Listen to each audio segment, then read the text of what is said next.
You're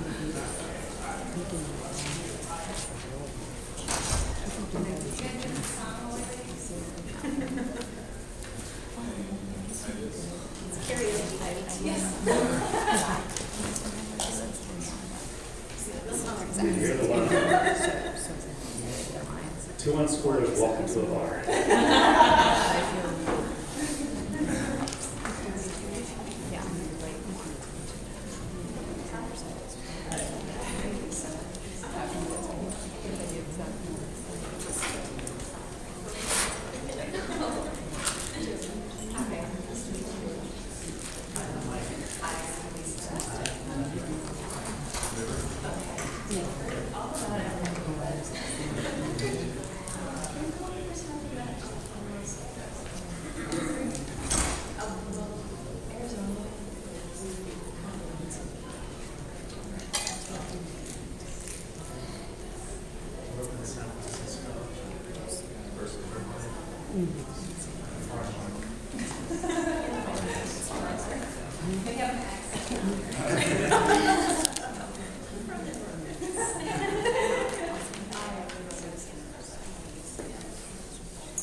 There's the car.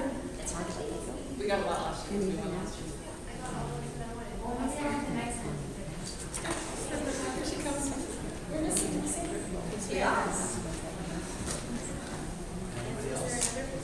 I think there's another person, wasn't there? No, we can take away the girls. Well, yeah. Two girls. The 6 with you. Oh, maybe it's She was really right. I don't know, let's call her.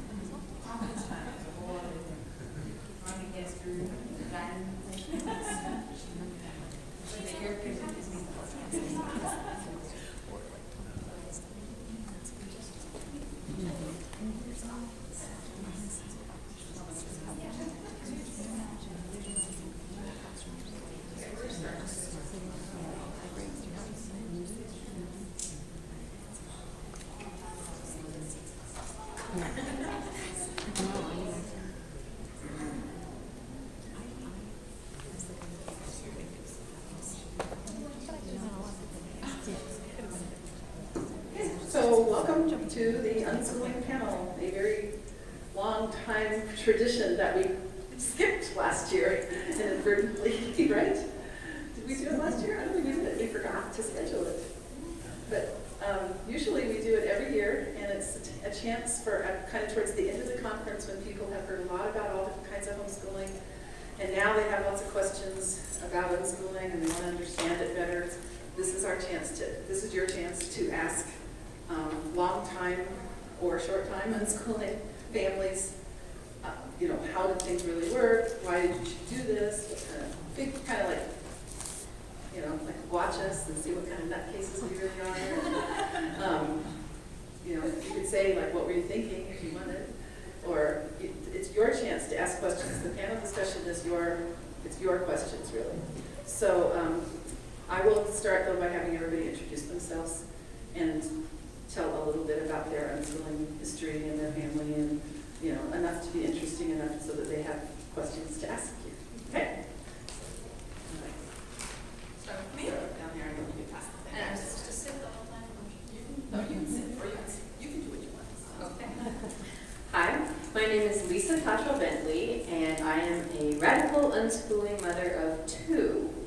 My daughters are almost 16 and almost 12, and we've been unschooling since, officially, according to Sandra, Dodd, since school age, but we didn't change anything once Zoe became school age. So since the beginning, because that's the way she was born, even though that is not the way I was planning on parenting, followed her lead.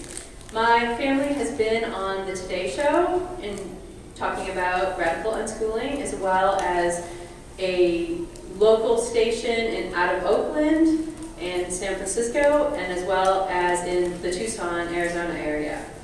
We travel a lot as a family. We've been to 7 countries and 40 states, and I also, inspired by my daughters, have Do Life Right Inc. Publishing, where we publish books for and about realistic homeschoolers of today, because there are no books like that out there, and there is a need, and my family does that.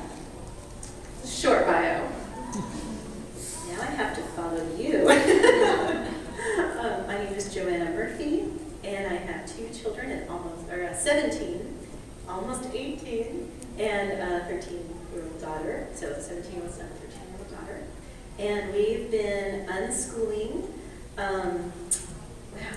I'd have to sit and do math in front of people, and I can't do that. So a long time. But we had a short stint in school, long enough to know that that wasn't going to work for my son. He got the check marks on the board for asking too many questions in kindergarten. So I was like, you know what, not going to work. So shortly after that, we started homeschooling and did a little school at home for a while, and realized very quickly that wasn't going to work, and looked for kind of new ideas and found unschooling. So that's what we do. And we do all kinds of things. I'm not sure what else to say. I'm on the board here at HSC, so we're pretty involved in the homeschooling community. And, and my son is just learning to drive and drove us to the conference. So that's like a whole new phase of life. But that's it. So hi, my name is Mike Voss, and I'm an unschooling dad. Live with my family, my wife Robin, and 2 kids. My daughter is 16, and my son is 12, and we've always unschools. Kind of, I think of myself as an accidental unschooler. We were, of course, going along the normal route and thought we would send our kids to school, and it was in the search for preschools that we kind of hit the wall. It was the application form to get into preschool that started raising the red flag.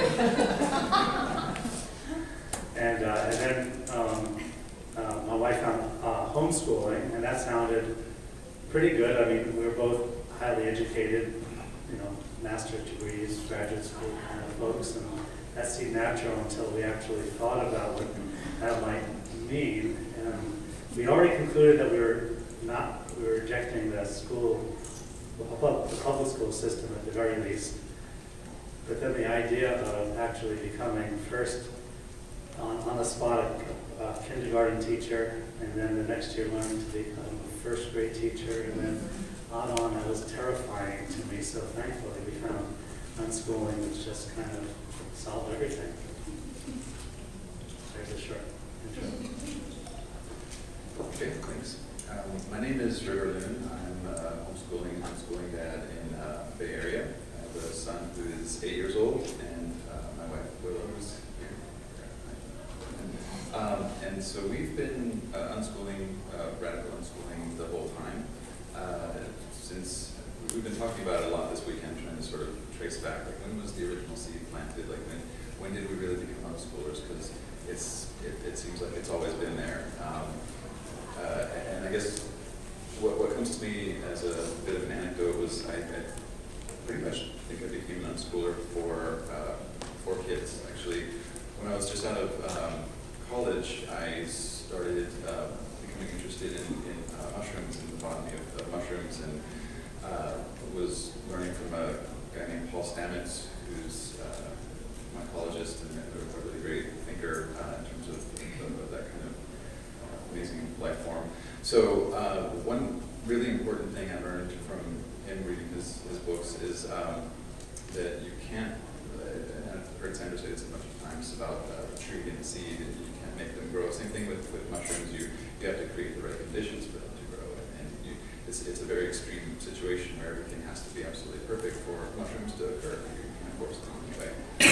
So I think I was 24-ish, and learning about all that. And that sort of thinking has played out into pretty much everything in life for me. I've gone from a lit major to studying like mushrooms and just random things to software engineering, where now I'm a position as a senior software engineer with a Dodd company in Oakland.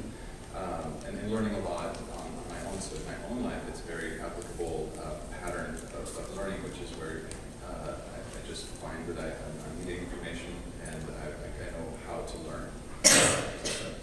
Figured out how to learn. I wasn't unschooled as a child, but I feel really fortunate to have the name of unschooling to give to my son, who is able to pretty much learn how to learn and follow his dreams and visions. So hoping to create conditions for mushrooms to grow all over.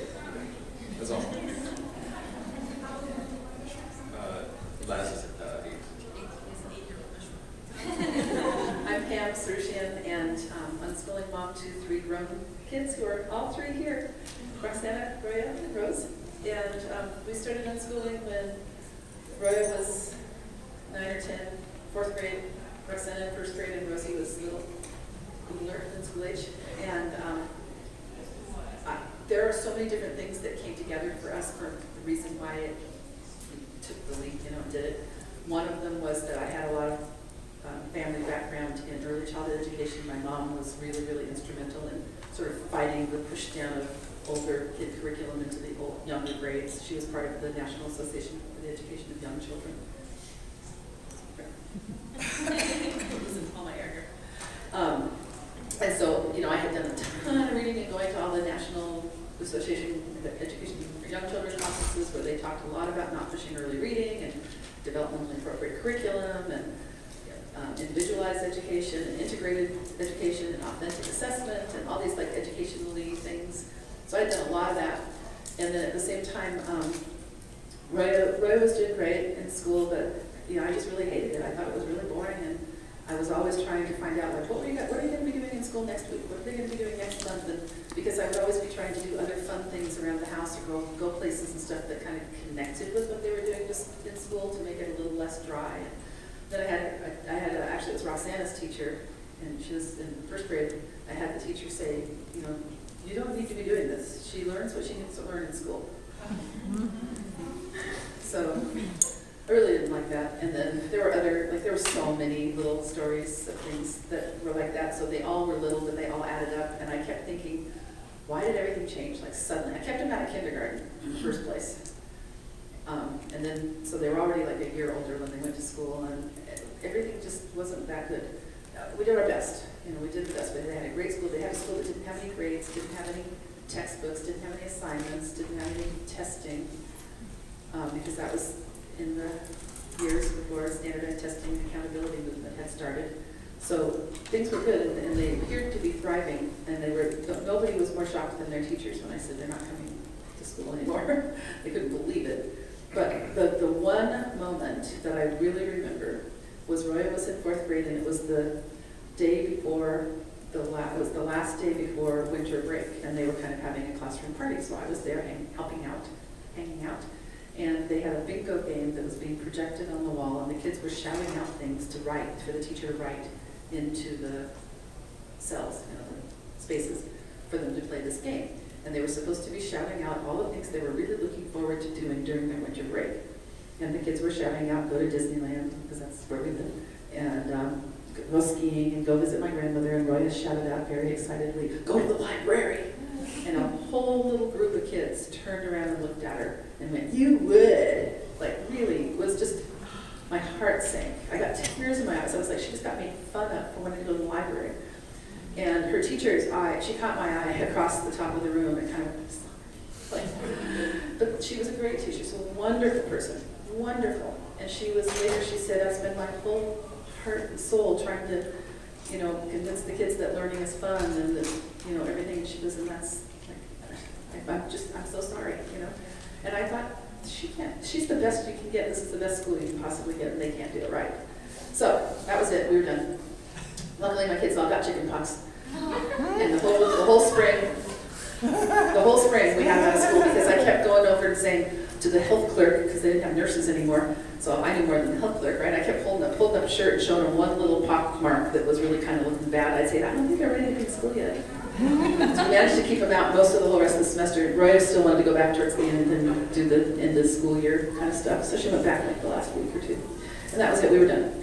And I went to a conference before they were out of school and discovered unschooling, and that was it. I was sold, I got it. I was like, that's what I wanted to do. That's what I wanted school to be like. Couldn't do it. So we've been unschooling since, and it's been awesome. So now, what we really want to do is open this up to you for questions, but I have a little caveat, and that is that I do not want to start with television and video games. Because once we start with those, we will never get off of those, and so I would really appreciate it if we could talk about unschooling first. We would talk about more like other things that people have an interest in about unschooling. So if you have other interests in unschooling that don't involve television and video games, could we please do those first? If you also have like another really controversial thing like that you know of, that you're trying to bring up the most controversial thing you can first, I just ask that you hold it. Because I want to do more basic, talk about unschooling stuff first. I'm not afraid to talk about it. None of these guys are afraid to talk about it. Okay. I just don't want to only talk about those things. I want to talk about other things first, all right? We've got one behind you and then you, okay? So I'm really grateful to see dads on this panel, and I splurged and found the money to bring my husband to this conference because I get it, and our kids get it. In fact, they get it better than I do. But my husband is not on board with the idea of unschooling. And so I